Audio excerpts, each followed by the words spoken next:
ఆదిమూలపు సురేష్ అంటే ఈయన అందరికీ తెలిసే ఉంటాడు.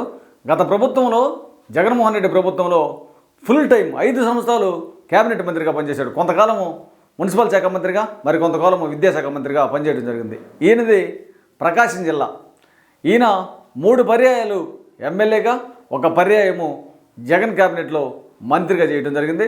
నిన్న 2024లో కొండేపి నియోజకవర్గంలో ఓటమి పాలు చెందడం జరిగింది. అయితే ఈ ప్రకాశం జిల్లాలో ఒక ధీటైనటువంటి బలమైనటువంటి వ్యక్తి, రెడ్డి సామాజిక వర్గానికి చెందినటువంటి వ్యక్తి, జగన్మోహన్ రెడ్డికి సమీప బంధువు అయినటువంటి బాలినేని శ్రీనివాసరెడ్డిని కూడా అంటే త్రుటిలో తన చాకచక్యంతో పక్కన పెట్టించి ఫుల్ టైమ్గా జగన్ రెడ్డి క్యాబినెట్లో మంత్రిగా కొనసాగినటువంటి దళితుడు, ఎస్సీ, మాదిగ సామాజిక వర్గానికి చెందినటువంటి వ్యక్తి ఆదిమూలపు సురేష్. ఈ జిల్లాలో ఈ బాలినేని శ్రీనివాసరెడ్డి యొక్క ప్రోద్బలం నుండి తప్పించుకొని తనదైనటువంటి శైలిలో చాకచక్యంగా 5 సంవత్సరాలు మంత్రిగా కొనసాగినటువంటి మంచి నైపుణ్యం కలిగినటువంటి వ్యక్తి ఆదిమూలపు సురేష్.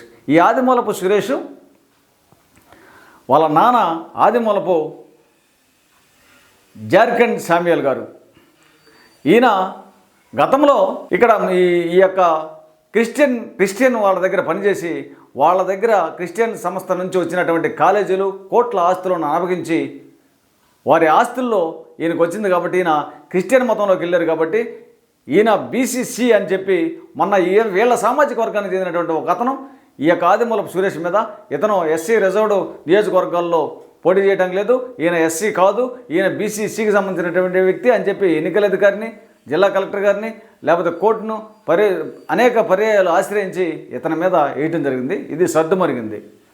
అయితే ఈయన నిన్న మాట్లాడుతూ మందకృష్ణ గారిని గురించి మాట్లాడతాడు. వాస్తవంగా ఈ ఉమ్మడి ఆంధ్రప్రదేశ్ రాష్ట్రంలోనే కాకుండా ఇప్పుడు విడిపోయినటువంటి ఈ రాష్ట్రంలో కూడా అనేక పర్యాయాలు గత ఈయనున్నటువంటి 25-30 సంవత్సరాల నుంచి ఈయన మాదిగ సోదరులు తలపెట్టినటువంటి ఏ కార్యక్రమానికైనా తన వంతుగా తనదైనటువంటి శైలిలో పూర్తి సహాయ సహకారాలు అంటే డబ్బులో కానీ, సామాజిక జనబలం కానీ, డబ్బులో కానీ, అధికార బలం కానీ అన్ని విధాలుగా మరి ఈ ఆదిమూలపు సురేష్ వీళ్ళు సామాజిక వర్గం పెట్టేటటువంటి కార్యక్రమాలకు తమదైనటువంటి శైలిలో పూర్తి సహాయ సహకారాలు అందిస్తూ ఉంటాడు. పబ్లిక్గా ముందుండి ఇది అందరికీ తెలిసిన విషయమే.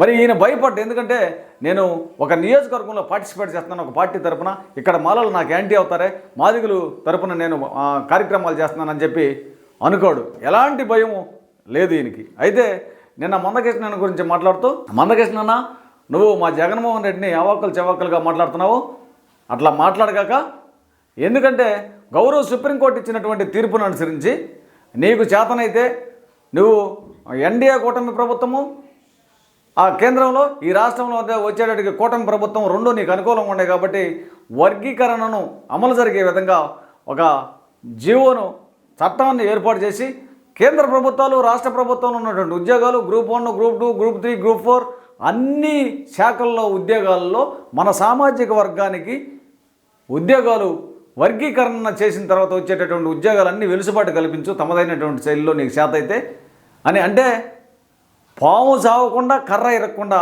తనదైనటువంటి శైలిలో డైరెక్టర్గా కాకుండా డైరెక్టర్గా వర్గీకరణ అమలుపరచింపజేయి అని చెప్పి మాట్లాడటం జరిగింది. ఇది ఈ రాష్ట్ర ప్రజలందరూ గమనించాలి. ఎందుకంటే ఈ ఆదిమూలపు సురేష్ అధికార పార్టీలో ఉన్నప్పుడు కానీ, ప్రతిపక్ష పార్టీలో ఉన్నప్పుడు కానీ తనదైనటువంటి శైలిలో తన యొక్క జాతికి, తన జాతి సమస్యల మీద, జాతి అభివృద్ధి కోసం, జాతి యొక్క బిడ్డల భవిష్యత్తు కోసం ఏ విధంగా పాటుపడతాడో తెలుసుకోండి.